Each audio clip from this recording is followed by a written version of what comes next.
জালেম সম্প্রদায় থেকে যখন কোনো জাতি মুক্তি পাবে তো শুকরিয়াতান কি আনন্দ করবে, ঢোল বাজনা বাজাবে, কি বলেন? হ্যাঁ, কি বলবে? আলহামদুলিল্লাহ। আল্লাহ তাআলা নিজে তার পয়গম্বরকে এটা তালিম দিয়েছেন। আপনাকে আমি জালেম সম্প্রদায় থেকে, পাপিষ্ঠ সম্প্রদায় থেকে, অত্যাচারী সম্প্রদায় থেকে আমি আপনাকে উদ্ধার করেছি, মুক্তি দিয়েছি। এবার আপনি যিনি আপনাকে মুক্তি দিয়েছেন তার প্রশংসা করেন, আপনি বলেন আলহামদুলিল্লাহ। এই জন্য কোন আল্লাহর বান্দা যখন জুলুম অত্যাচার করে যারা, তাদের হাত থেকে মুক্তি পাবে, তাদের জন্য এই আয়াতে নসিহা কি বলবে? বলেন আলহামদুলিল্লাহ। সম্মানিত মুসল্লিয়ানে কিরাম, এই যে আলহামদুলিল্লাহ বললাম, আল্লাহ তাআলা তার কালামকে আলহামদুলিল্লাহ দিয়ে শুরু করেছেন। সুবহানাল্লাহ। সূরাতুল ফাতিহার প্রথম আয়াতের প্রথম অংশ হলো আলহামদুলিল্লাহ। আল্লাহ তাআলা আসমান জমিন সৃষ্টি করার সময় আলহামদুলিল্লাহ বলেছেন। সূরাতুল আনআমের প্রথম আয়াত আল্লাহ বলেন আলহামদুলিল্লাহিল্লাযী খালাকাস সামাওয়াতি ওয়াল আরদ ওয়া জাআলায যুলুমাতি ওয়ান নূর। রব্বুল আলামিন বলেন সকল প্রশংসা আল্লাহর, যিনি আসমান এবং জমিনকে সৃষ্টি করেছেন, আলো এবং অন্ধকারকে সৃষ্টি করেছেন। সুবহানাল্লাহ। আলহামদুলিল্লাহিল্লাযী আনজালা আলা আবদিহিল কিতাব। আল্লাহ তাআলা কোরআন নাজিলের সময় আলহামদুলিল্লাহ বলছেন। আল্লাহ তাআলা নিজেই সূরাতুল কাহফের প্রথম আয়াতে বলেন আলহামদুলিল্লাহ। সকল প্রশংসা আল্লাহর, যিনি এই কোরআনকে তার বান্দা মুহাম্মদের উপরে নাজিল করেছেন। সুবহানাল্লাহ। আলহামদুলিল্লাহ। ইবনে আব্বাস রাদিয়াল্লাহু তাআলা আনহুমা সূরাতুল ফাতিহার প্রথম আয়াতের তাফসীর করতে গিয়ে বলেন আলহামদুলিল্লাহ কালিমাতু কুল্লি শাকিরিন। তাফসীরে কুরতুবিতে ইবনে আব্বাস রাহিমাহুল্লাহ রাদিয়াল্লাহু তাআলা আনহুর বাণী নিয়ে আসছেন। তিনি বলেন আলহামদুলিল্লাহ, এটা সকল শুকরিয়া আদায়কারী বান্দাদের কালিমা হলো আলহামদুলিল্লাহ। বলেন আলহামদুলিল্লাহ। তিনি বলেন কালিমাতু কুল্লি শাকিরিন, প্রত্যেক কৃতজ্ঞতা জ্ঞাপনকারী বান্দা তারা নবীগণ ছিলেন। উম্মতের নেককাররা, দুনিয়াতে যত নবীগণ অতিবাহিত হয়েছেন সকলেই, তাদের মধ্য থেকে অনেক নবীদের আলোচনা আল্লাহ তাআলা কোরআনে কারীমে জানিয়ে দিয়েছেন। সেটা কি? সেটা হলো নবীগণ নিয়ামত পেয়েছেন, সাথে সাথে আলহামদুলিল্লাহ বলছেন। সুবহানাল্লাহ।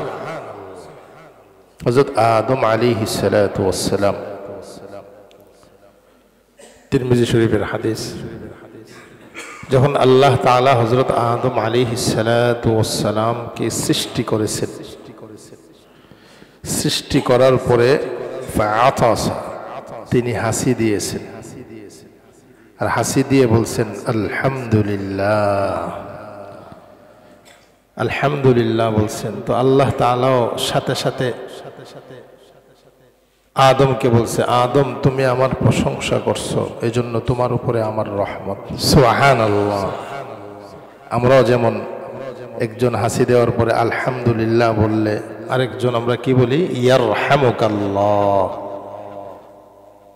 তো কেউ যখন আমি হাসি দেওয়ার পরে আলহামদুলিল্লাহ বললাম, আরেকজন ইয়ারহামুকাল্লাহ বলল, তখন আমার জন্য আবার ইয়াহদিকাল্লাহ ওয়া ইউসলিহ বালাকুম ওয়া ইউসলিহু বালাকুম, এটা হাদিস শরীফ দ্বারা প্রমাণিত।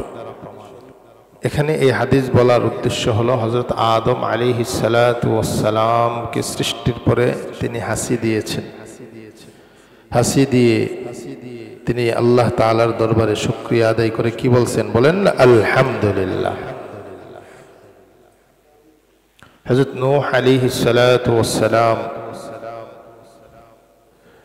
উনি উম্মতের পিছনে ৯৫০ বছর মেহনত করছেন, দাওয়াতের মেহনত করছেন,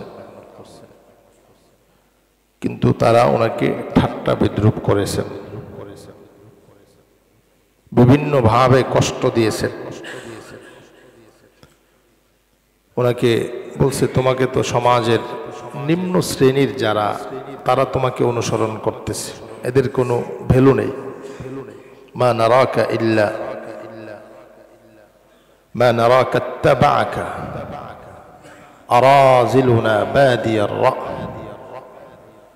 তোমাদের জন্য তোমাকে যারা অনুসরণ করতেছে এদের কোনো মর্যাদা নেই, বরংস আমরা তুমি যে পয়গম্বর দাবি করতেছো এই জন্য আমরা তোমাকে মিথ্যাবাদী মনে করি। নাউজুবিল্লাহ বলেন। লম্বা আলোচনা, শেষ পর্যন্ত আল্লাহ তাআলার নির্দেশে তিনি আপন সম্প্রদায়ের বিরুদ্ধে বদদুয়া করছেন। এটাও আল্লাহ তাআলা নির্দেশ করছে, আপনি আর যতই কাজ করেন এরা আপনার কথা শুনবে না, মানবে না। তো এই বদদুয়াটা এটা আল্লাহ তাআলা কবুল করে নিচ্ছেন। নবীগণ তো উম্মতের বিরুদ্ধে বদদুয়া করতে পারেন না, উনি আল্লাহ তাআলার নির্দেশে করেছেন। আর সকল নবীকেই আল্লাহ তাআলা একটা করে এমন বিশেষ দোয়া দিছে যে এটা দোয়া করা মাত্রই আল্লাহ কবুল করবেন। সুবহানাল্লাহ। মুসলিম শরীফের হাদিস, নবীজি বলেন লিকুল্লি নাবিয়্যিন দাওয়াতুন মুস্তাজাবাতুন, প্রত্যেক নবীর জন্য অবশ্যই অবশ্যই কবুল হবে এবং দোয়া আল্লাহ তাআলা নবীদেরকে দান করেছেন। নবী বলেন আমি এই দোয়া দুনিয়াতে করছি না, আমি এই দোয়াটা হাসরের ময়দানে রেখে দিছি আমার উম্মতের সুপারিশের জন্য। সুবহানাল্লাহ। তো নূহ আলাইহিস সালাতু ওয়াস সালাম আল্লাহ তাআলার নির্দেশে যখন আযাব শুরু হইল তো আল্লাহ তাআলা তো ওনাকে বলছেন নৌকা বানিয়ে নৌকাতে চড়ার জন্য। এই যে আল্লাহ তাআলা কাফের সম্প্রদায় থেকে ওনাকে মুক্তি দিয়েছেন, তখন আল্লাহ তাআলা ওনাকে বলছেন যে আপনি আমার শুকরিয়া আদায় করেন। সুবহানাল্লাহ।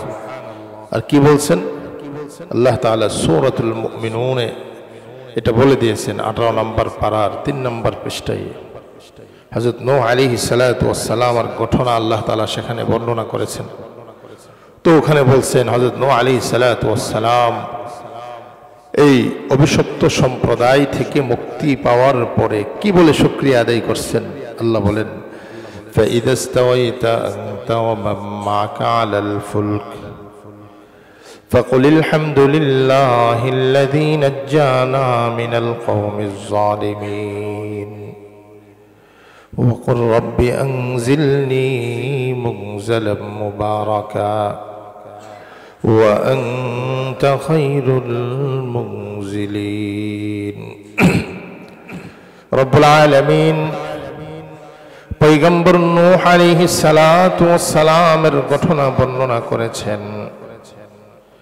পয়গম্বর নূহ যখন নৌকায় আরোহণ করলেন তখন আল্লাহ তাআলা পয়গম্বর নূহকে নির্দেশ দিয়েছেন فَإِذَا اسْتَوَيْتَ أَنْتَ وَمَن مَّعَكَ عَلَى الْفُلْكِ, যখন আপনি এবং আপনার সঙ্গীরা নৌকায় আরোহণ করবেন তখন আপনি বলবেন ফাকুল, আপনি বলবেন আলহামদুলিল্লাহ, বলেন আলহামদুলিল্লাহ।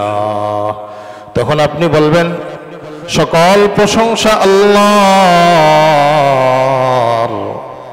আল্লাযী নাজ্জানা মিনাল কওমিজ জালিমিন, যে আল্লাহ আমাদেরকে জালেম সম্প্রদায় থেকে মুক্তি দিয়েছেন। সুবহানাল্লাহ।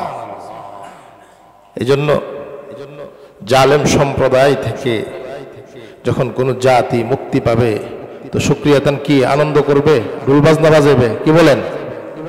হ্যাঁ, কি বলবে? আলহামদুলিল্লাহ। আল্লাহ তাআলা নিজে তার পয়গম্বরকে এটা তালিম দিয়েছেন। আপনাকে আমি জালেম সম্প্রদায় থেকে, পাপিষ্ঠ সম্প্রদায় থেকে, অত্যাচারী সম্প্রদায় থেকে আমি আপনাকে উদ্ধার করেছি, মুক্তি দিয়েছি। এবার আপনি যিনি আপনাকে মুক্তি দিয়েছেন তার প্রশংসা করেন, আপনি বলেন আলহামদুলিল্লাহ। এই জন্য কোনো আল্লাহর বান্দা যখন জুলুম অত্যাচার করে, যারা তাদের হাত থেকে মুক্তি পাবে, তাদের জন্য এই আয়াতে নসিহা কি বলবে? বলেন আলহামদুলিল্লাহ। হযরত দাউদ আলাইহিস সালাতু ওয়াস সালাম, ওনার ছেলে হযরত সুলাইমান আলাইহিস সালাতু ওয়াস সালাম, আল্লাহ তাআলা তাদের আলোচনা করেছেন কোরআনে কারীমের সূরাতুন নামলে দ্বিতীয় রুকু থেকেই দুই পয়গম্বরের আলোচনা করেছেন। দুজন নবী আল্লাহ তাআলা ওনাদেরকে নিয়ামত দিয়েছেন, ওনারা নিয়ামত পাওয়ার পরে বলছেন আলহামদুলিল্লাহ। সুবহানাল্লাহ। আল্লাহ তাআলা বলেন ওয়ালাকাদ আতাইনা দাউদ ওয়া সুলাইমান ইলমা وقال الحمد لله الذي فضلنا على كثير من عباده المؤمنين وورث سليمان داود وقال يا أيها الناس علمنا منطق الطير وأوتينا من كل شيء إن هذا لهو الفضل المبين رب العالمين ارشاد করেন, আমি দাউদ এবং সুলাইমান আমার দুইজন পয়গম্বর, বাবা এবং ছেলে, আল্লাহ বলেন উভয়কে আমি আমার ইলম নামক নিয়ামত দান করেছি। সুবহানাল্লাহ। আমার দুই পয়গম্বর, তাদেরকে আমি রাজত্ব দান করছিলাম, হুকুমত। দাউদ পয়গম্বরকে আল্লাহ রাজত্ব দান করছিলেন, সুলাইমান পয়গম্বরকে আল্লাহ রাজত্ব দান করছিলেন। কিন্তু রাজত্ব পাওয়ার পরে কি বলছে এটা না বলে আল্লাহ তাআলা এমন অনেক নিয়ামতের কথা বলতেছেন, যেই নিয়ামত স্বয়ং আল্লাহ তাআলা হযরত আদমকে পছন্দ করে দিয়েছিলেন। এটা হলো ইলম। বলেন এটা কি? ইলম। হযরত আদমকে আল্লাহ তাআলা ফেরেশতাদের উপরে মর্যাদা দিতে গিয়ে অন্য কোনো নিয়ামত দেন নাই। যে নিয়ামত দিয়ে ফেরেশতাদের উপরে মর্যাদা দিয়েছিলেন এটা হলো ইলম। বলেন এটা কি? ইলম। হযরত দাউদ এবং সুলাইমান ওনাদেরকে আল্লাহ তাআলা অনেক নিয়ামত দিয়েছেন। রব্বুল আলামিন বলেন এই দুই পয়গম্বরকে আমি ইলম নামক নিয়ামত আমি আল্লাহ দান করেছি। আমার দুই পয়গম্বর ইলম নামক নিয়ামত পাওয়ার পরে, নবুয়তের ইলম পাওয়ার পরে তারা কি বলছে? তারা যে শব্দটা বলছে এটা আমার কাছে পছন্দ হয়েছে, এই জন্য আমি উম্মতে মুহাম্মাদের জন্য এই শব্দটাকে নির্বাচিত করে আমি নসিহত বানিয়ে দিয়েছি। সুবহানাল্লাহ। ওয়ালাকাদ আতাইনা দাউদ ওয়া সুলাইমান ইলমা। রব্বুল আলামিন বলেন আমি আমার পয়গম্বর দাউদ এবং সুলাইমানকে ইলম দান করেছি, ইলম দান করেছি। তারা ইলম পাওয়ার পরে কি বলছে শোনো। ওয়াকালা, বাবা ছেলে উভয়জনকে আমি নবুয়তের ইলম দান করছি। আর ইলম পাওয়ার পরে তারা বলছে আলহামদুলিল্লাহ الذي فضلنا على كثير من عباده المؤمنين। আল্লাহ তাআলা বলেন তারা ইলম পাওয়ার পরে শুকরিয়া আদায় করছে কি বলে জানুনি? এটা হলো আলহামদুলিল্লাহ। বলেন আলহামদুলিল্লাহ। সকল প্রশংসা আল্লাহ আল্লাযী ফাদ্দালানা আলা কাসীরিন মিন ইবাদিহিল মুমিনিন, যে আল্লাহ তার অনেক বান্দাদের উপরে আমাদেরকে ইলমের মাধ্যমে মর্যাদা দান করেছেন। সুবহানাল্লাহ। সম্মানিত উপস্থিতি মুসল্লিয়ানে কেরাম, ইলমের মাধ্যমে আল্লাহ তাআলা সকল নবীদেরকে মর্যাদাপূর্ণ করেছেন। এমনকি কোরআনে কারীমের সূরাতুল মুজাদালায় আল্লাহ বলেন, তোমাদের মধ্যে যারা ঈমানদার মুমিন তোমাদেরকেও আমি আল্লাহ মর্যাদা দান করব। আবার ঈমানদারদের মাঝে যারা ইলমওয়ালা, যাদের সিনাতে আমি কোরআনের ইলম রেখে দিয়েছি, তাদেরকে আমি আরো বেশি বিশেষ মর্যাদা দান করব। সুবহানাল্লাহ। ইমাম বুখারী আলাইহির রাহমা ইলমের অধ্যায়ে ইলমের শান মান মর্যাদা বর্ণনা করতে গিয়ে এই আয়াত নিয়ে আসছেন, ইয়ারফাইল্লাহুল্লাযীনা আমানু মিনকুম। আল্লাহ বলেন, আমি আল্লাহ তোমাদের মধ্যে যারা মুমিন তোমাদের মর্যাদা আমি দুনিয়াতেও বাড়াবো, বাড়াতেই থাকবো, শুধু দুনিয়াতে না আখিরাতেও বাড়াবো। এটা তো হলো তোমরা যারা সাধারণ ঈমানওয়ালা তোমাদের মর্যাদা। ওয়াল্লাযীনা উতুল ইলমা দারাজাত, আর মুমিনদের মধ্যে যাদেরকে আমার পক্ষ থেকে ইলম দেওয়া হয়েছে, দারাজাত, তাদের জন্য একটা মর্যাদা না, দুইটা মর্যাদা না, আল্লাহ তাআলা তাদের জন্য বহু বচন ব্যবহার করেছেন। আল্লাহ বলেন তাদের মর্যাদা, অনেক মর্যাদা আমি বাড়াতেই থাকব। সুবহানাল্লাহ। এজন্য আল্লাহ রাসূল সাল্লাল্লাহু আলাইহি ওয়াসাল্লাম স্বয়ং আল্লাহ তাআলা ইলমের মর্যাদা বর্ণনা করেছেন। এরপরেও যদি যাদেরকে আল্লাহ তাআলা দ্বীনের ইলম দিয়েছে তাদেরকে যদি ইজ্জত না করতে পারি, সম্মান না করতে পারি, তাদের কাছে যদি দ্বীনের মাসআলাগুলো জিজ্ঞেস করে নিজের জীবন যাপন পরিচালনা করতে না পারি, তাহলে এটা আমার জন্য মানে আমার কি দুর্ভাগা, আমি আমার কপাল খারাপ। এই জন্য আমি তাদেরকে ইজ্জত করতে পারলাম না, কিন্তু আল্লাহ তাআলা তাদের ইজ্জতের কথা কোরআনে বলে দিয়েছেন। সুবহানাল্লাহ। পয়গম্বর দাউদ এবং সুলাইমান ইলম পাওয়ার পরে কি বলছেন? বলেন আলহামদুলিল্লাহ। ইলম নামক নিয়ামত পাওয়ার পরে আলহামদুলিল্লাহ বলছে। আমি আজকে নামাজের একটা মাসআলা জানতে পারছি, কি বলবো বলেন? আলহামদুলিল্লাহ। আমি আজকে হাসি দেওয়ার পরে কি বলতে হয় এটা আমি এতদিন জানতাম না, আজকে আমি জানলাম হাসি দেওয়ার পরে আলহামদুলিল্লাহ। হাসি এটা আল্লাহ তাআলার পক্ষ থেকে অনেক বড় নিয়ামত। কেউ হাসি দিল, তার শরীরটা যেন পাতলা হয়ে গেছে। সুবহানাল্লাহ। হাসি দেওয়ার পরে আমি আলহামদুলিল্লাহ বলা, এটা আমার নবী বলছেন, নবী বলতে বলছেন।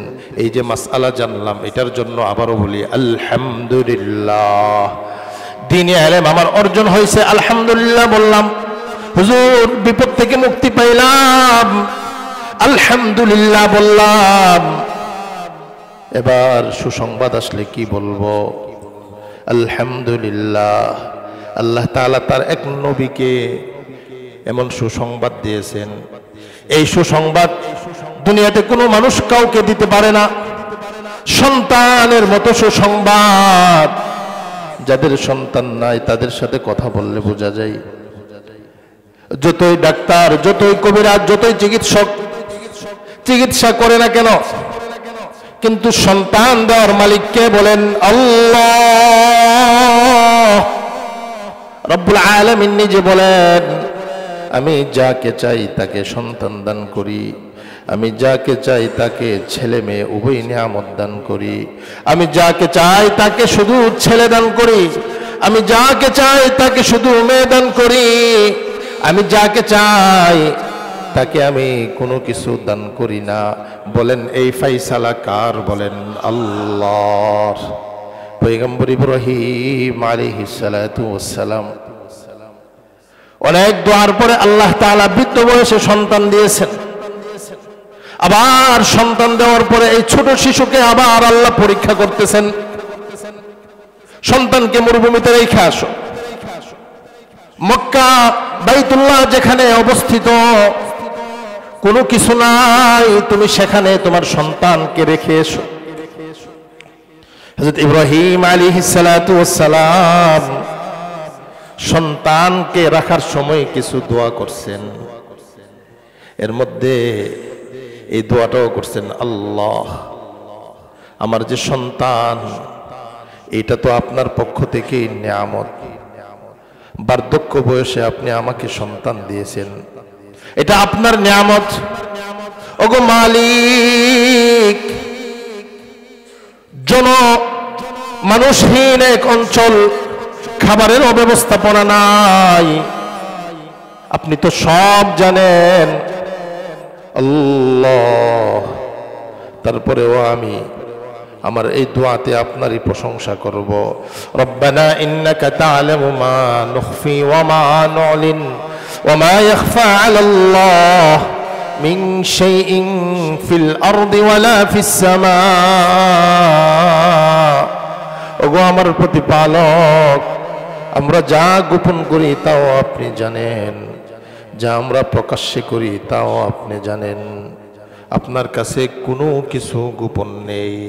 তারপরে ইব্রাহিম আলাইহিস সালাতু ওয়াস সালাম বলেন, আলহামদুলিল্লাহ আল্লাযী ওয়াহাবা লি আলাল কিবরি ইসমাঈল ওয়া ইসহাক। আল্লাহ, বার্ধক্য বয়সে আমার জীবনের শেষ সময়ে আপনি আমাকে সন্তান দান করছেন, এই জন্যে আমি একমাত্র আপনার শুকরিয়া আদায় করে বলতেছি আলহামদুলিল্লাহ। বলেন, সুসংবাদ পেয়ে কি বলছেন? আলহামদুলিল্লাহ। সন্তানের সুসংবাদ আসছে, বলেন আলহামদুলিল্লাহ। ঘরে পরিবারের সদস্যরা অসুস্থ ছিল, সুস্থতার সুসংবাদ আসছে, কি বলবেন? আলহামদুলিল্লাহ। মা অসুস্থ ছিলেন, মা এবার সুস্থ হয়েছেন, কি আলহামদুলিল্লাহ। ব্যবসায় লাভবান হয়েছেন, কি বলবেন? আলহামদুলিল্লাহ। আল্লাহ তাআলার শুকরিয়া আদায় করব। সুসংবাদ, বৈধ হালাল যত রকমের সুসংবাদ আসবে আমরা কি বলবো? বলেন আলহামদুলিল্লাহ। ইব্রাহিম আলাইহিস সালাতু ওয়াস সালাম বলেন আলহামদুলিল্লাহ। সকল প্রশংসা আল্লাহর, الذي وهب لي على الكبر إسماعيل وإسحاق। পয়গম্বর ইব্রাহিম বলেন, সকল প্রশংসা ওই আল্লাহর যিনি আমি ইব্রাহিমকে বার্ধক্য বয়সে ইসমাইল এবং ইসহাক দান করেছেন। সুবহানাল্লাহ।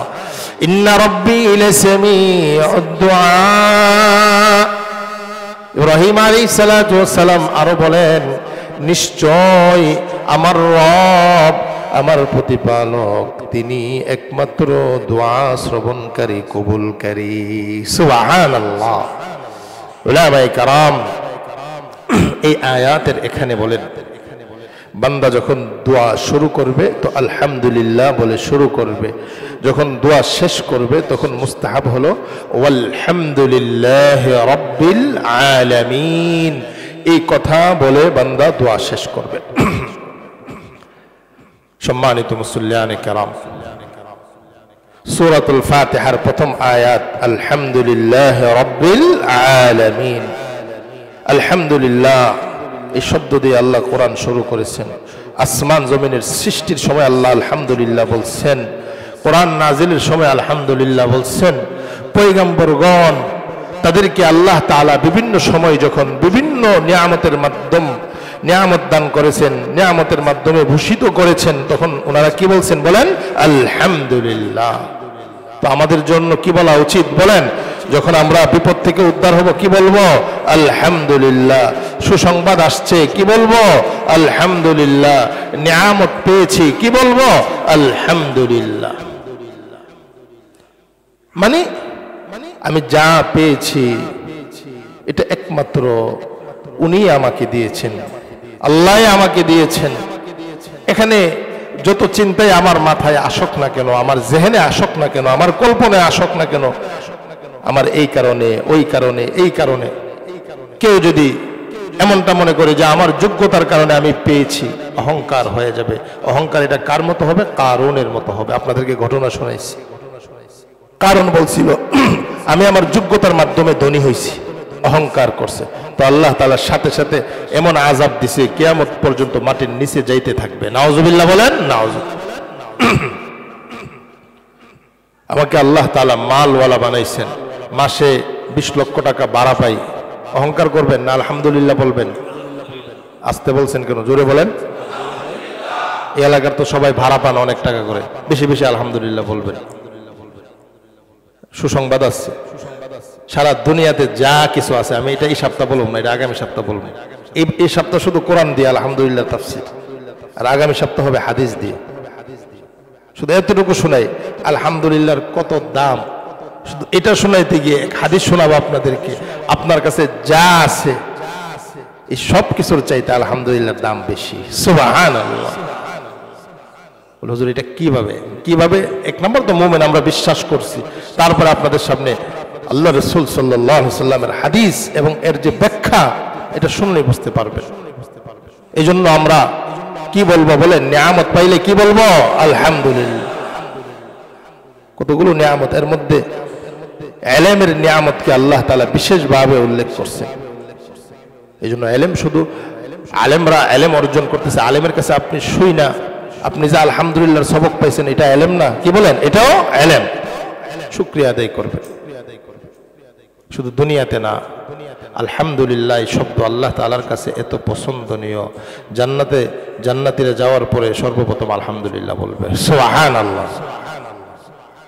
সকল নিয়ামত পাওয়ার পরেও জান্নাতীরা সর্বশেষ যে শব্দ বলবে এটাও আলহামদুলিল্লাহ বলবে, সুবহানাল্লাহ।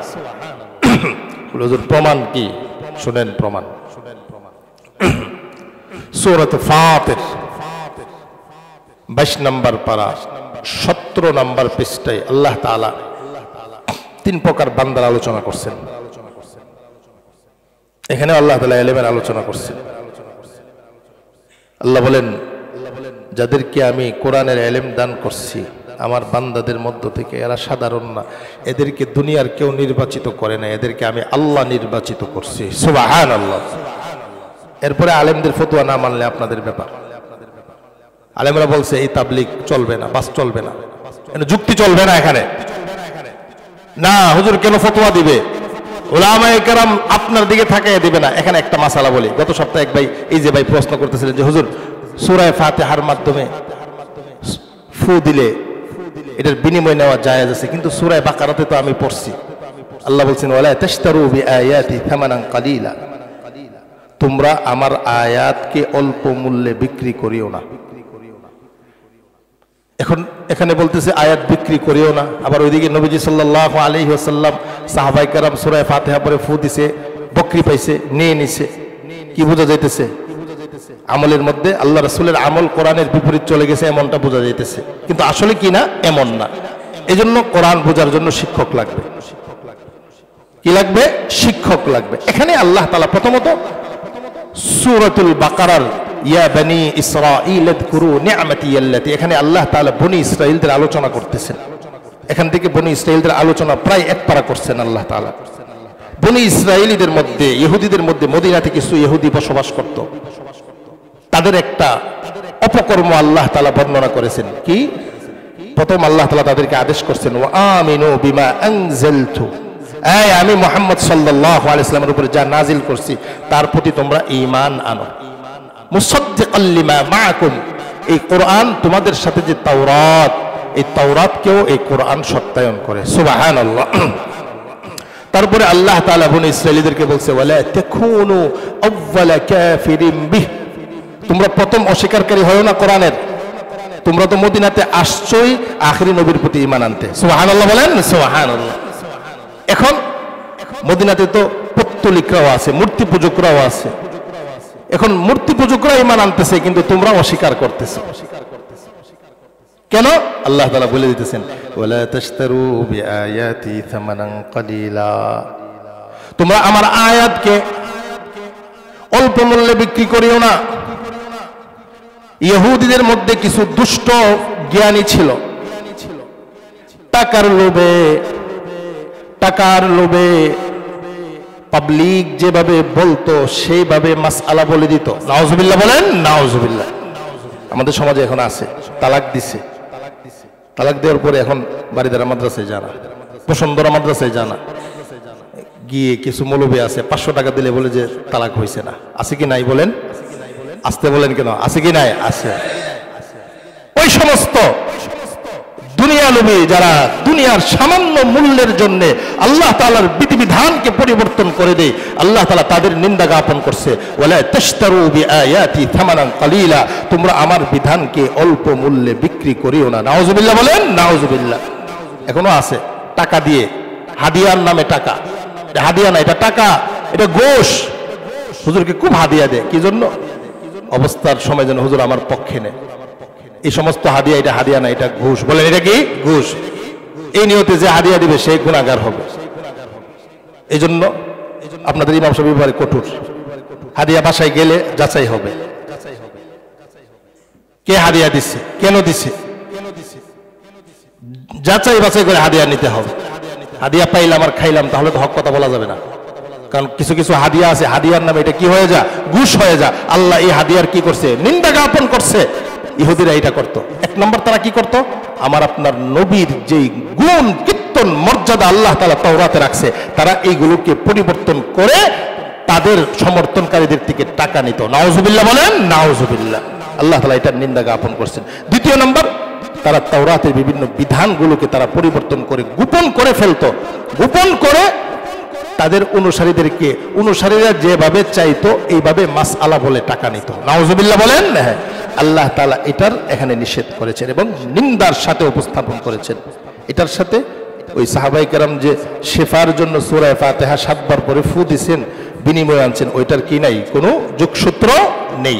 তাই একটা আরেকটার বিপরীত না। হ্যাঁ, অন্যায়ভাবে যদি কেউ কোরআনে কারীমের মাসআলাকে ভুলভাল বলে টাকা নেয়, সেও ওই ইহুদি মৌলবীর মতো, ইহুদি জ্ঞানীর মতো সেও তাদের অন্তর্ভুক্ত হবে। কিন্তু বিপরীত দিকে উলামায়ে কেরাম, সারা দেশের উলামায়ে কেরাম মাসআলা বলতেছে আর আপনি মানতেছেন না, উলামায়ে কেরামের কি আসে যা? উলামায়ে কেরাম তো বলবেই। উলামায়ে কেরামের বিরোধিতা করে স্বয়ং আপনি আল্লাহ তাআলার ইলমের বিরোধিতা করতেছেন। মাসালা না মানলে আপনাদের ব্যাপার, সমস্যা কি? সারা দেশের উলামায়ে কেরাম বলতেছে এরা বাতিল, বাস বাতিল। আপনি তো আলেম না, আপনি আলেমের অনুসরণ করবেন, এটা আল্লাহ বলছেন, বাস এখানেই ক্ষান্ত হন। এরপরে যদি আপনি না মানেন, আপনি আল্লাহ তাআলার বিধানকে মানেন নাই, এটা আপনার ব্যাপার। কিন্তু উলামায়ে কেরাম হাকিম না, হাকিম কিন্তু ওনারা প্রশাসক না, আপনাকে চাপিয়ে দিবে, আপনি করতে হবে, এটা উলামায়ে কেরামের দায়িত্ব না। উলামায়ে কেরাম মাসআলা বলে দিবে, আপনি মানলে মানবেন, না মানলে আপনার ব্যাপার। হ্যাঁ, না মানলে আপনার ব্যাপার, মানে এটাও মনে রাখেন উম্মতরা উলামায়ে কেরাম মাসআলা বলছে আর আপনি এটাকে বিদ্যাঙ্গুলি দেখাইছেন, আপনি উলামায়ে কেরামকে দেখেন নাই, স্বয়ং আপনি আল্লাহ তাআলার বিধানকে বিদ্যাঙ্গুলি দেখাইছেন। আর তাদের উপরে আল্লাহ তাআলার রহমত থাকবে না। এই জন্য জান্নাতীরা জান্নাতে যাওয়ার পরে যে বলতেছিলাম, দুনিয়াতে নিয়ামত পাইছি, কি বলবো? আলহামদুলিল্লাহ। বিপদ থেকে উদ্ধার হয়েছি, কি বলবো? আলহামদুলিল্লাহ। ইলম শিখেছি, কি বলবো? আলহামদুলিল্লাহ। আল্লাহ বলেন আমার বান্দারা জান্নাতে যাইবে, জান্নাতে গিয়ে সর্বপ্রথম আলহামদুলিল্লাহ বলবেন, সুবহানাল্লাহ। এই জান্নাতে যে যাইবে ওই জান্নাতি বান্দারা, আল্লাহ তাআলা এখানে 3 শ্রেণীর বান্দার কথা বলতেছেন। এর মধ্যে আল্লাহ বলেন 1 নম্বর বান্দা যাদেরকে আমি আল্লাহ নির্বাচিত করছি ইলমের মাধ্যমে, সুবহানাল্লাহ। নবীদেরকে কে নির্বাচিত করছেন? আল্লাহ। ঠিক এই উম্মতের উলামায়ে কেরামদেরকে ইলম দেওয়ার জন্য কে নির্বাচিত করছেন? আল্লাহ। 3 শ্রেণীর বান্দা, এই জায়গাতে যাওয়ার সুযোগ নাই, লম্বা আলোচনা। এই 3 শ্রেণীর লোক সকলে জান্নাতে যাইবে, সুবহানাল্লাহ বলেন। ফামিনহুম যালিমুল লিনাফসি, কিছু অন্যায়কারী আছে, নিজের প্রতি জুলুম করছে। ওয়ামিনহুম মুকতাসিদ, কিছু আছে মধ্যম পন্থা অবলম্বনকারী। ওয়ামিনহুম সাবিকুম বিল খায়রাতি বিইذনিল্লাহ। এই 3 শ্রেণীর লোকের আলোচনা যদি শুনতে চান তাহলে আমি আগামী জুমা শোনাবো, শুনবেন ইনশাআল্লাহ। আগে আগে আসতে হবে, সুসংবাদ আছে। এরা জান্নাতে যাইব। জান্নাতে যাওয়ার পরে জান্নাতু আদন ইয়াদখুলুনাহা يحلون فيها من أساور من ذهب ولؤلؤا ولباسهم فيها حرير রব্বুল আলামিন বলেন চিরস্থায়ী জান্নাতে তারা প্রবেশ করবে। গুনাহগারও আছে, নেককারও আছে। গুনাহগারদেরকে আল্লাহ তাআলা ঈমান নেওয়ার কারণে শাস্তি ভোগ করার পর অথবা আল্লাহ তাআলার আপন কৃপায় মাফ করার পর আল্লাহ তাদেরকে জান্নাত দিবেন। সুবহানাল্লাহ। জান্নাতে যাইবে, ইউহাল্লাউনা ফিহা মিন আসাবির মিন যাহাব ওয়া লুলুআ। আল্লাহ বলেন আমি তাদেরকে স্বর্ণ এবং মণি মুক্তার বালা পরিয়ে দিব। সুবহানাল্লাহ। ওয়া লিবাসুহুম ফিহা হারির। রব্বুল আলামিন বলেন আমার জান্নাতি বান্দাদের পোশাক হবে রেশমের পোশাক। সুবহানাল্লাহ। এজন্য দুনিয়াতে স্বর্ণের পাত্রে খাবার গ্রহণ করা নিষেধ, রূপার পাত্রে খাবার গ্রহণ করা নিষেধ। আল্লাহ তাআলা স্বর্ণ রূপার পাত্রে মেহমানদারি করবেন জান্নাতীদেরকে। সুবহানাল্লাহ। রেশমের কাপড় এটা আল্লাহ তাআলা জান্নাতীদেরকে দান করবেন। তারপরে জান্নাতীরা জান্নাতে দেওয়ার পরে কি বলবে আল্লাহ বলেন ওয়াকালু আলহামদুলিল্লাহ। বলেন আলহামদুলিল্লাহ। জান্নাতীরা জান্নাতে যাওয়ার পর কি বলবেন আল্লাহ তাআলা বলে দিয়েছেন, তারা জান্নাতে প্রবেশ করে বলবে আলহামদুলিল্লাহ, সকল প্রশংসা আল্লাহর। আল্লাযী আযহাবা আন্নাল হাযান, যে আল্লাহ আমাদের কাছ থেকে সকল দুঃখ কষ্টকে দূর করে দিয়েছেন। সুবহানাল্লাহ। ইন্না রাব্বানা লাগফুরুন শাকুর। হুজুর দুঃখ কষ্ট কি? মুফাসসিরিন ইকরাম এখানে বলেন আল্লাহ তাআলার বান্দারা যে জান্নাতে যাওয়ার পরে বলবে আযহাবা আন্নাল হাযান, প্রশংসা আল্লাহর যিনি আমাদের দুঃখ কষ্ট দূর করে দিয়েছেন। প্রথম নম্বর দুঃখ কষ্ট হলো দুনিয়াতে চলার সময় মুমিন কষ্ট করছে, ঠান্ডা পানি দিয়ে ওযু করা কষ্ট কি কষ্ট না? বলেন। জান্নাতে যাওয়ার পরে এই কষ্ট আল্লাহ তাআলা দূর করে দিবেন। হাসরের কষ্ট, মৃত্যুর কষ্ট, এমনি ভাবে কবরের কষ্ট, এমনি ভাবে ফুলসিরাতের কষ্ট, জাহান্নামের কষ্ট, সকল কষ্ট থেকে আল্লাহ তাআলা জান্নাতীদেরকে মুহূর্তের ভিতরেই শান্তির ফয়সালা করে দিবেন। সুবহানাল্লাহ। এই হলো জান্নাতীরা ঢোকার পরে কি বলবে বলেন আলহামদুলিল্লাহ। হুজুর ঢুকছি, এবার তো নিয়ামত কত প্রকার পামো, নিয়ামত কত প্রকার পাইবেন। এটা যদি আমি আমার মেধাই বলি আপনারা শোনেন, আমাদের মেধা চিন্তা যেখানে শেষ ওখান থেকে আল্লাহ তাআলার জান্নাতের নিয়ামত শুরু হবে। সুবহানাল্লাহ। আল্লাহ তাআলা বলছে একটা জান্নাত, কিন্তু এরপরে বলে একটা না। যারা বেঈমান, যারা কাফের, যারা মুশরিক, আল্লাহ তাআলা তো সকল বান্দার জন্য জান্নাত বানাইছে, কিন্তু যারা দুনিয়াতে ঈমান আনতে পারে নাই তাদের জান্নাতগুলো আল্লাহ তাআলা মুমিন বান্দাদেরকে দান করবেন। সুবহানাল্লাহ। সকল নিয়ামত পাওয়ার পরে কি বলবে আল্লাহ তাআলা সূরাত ইউনূসে বলেন দাওয়াহুম ফিহা সুবহানাকাল্লাহুম। জান্নাতীরা জান্নাতে যাইবে, তাদের প্রয়োজন হলে তারা বলবে সুবহানাকাল্লাহুম, তাদের কোনো প্রয়োজন হলেই তারা বলবে সুবহানাকাল্লাহুম। আল্লাহ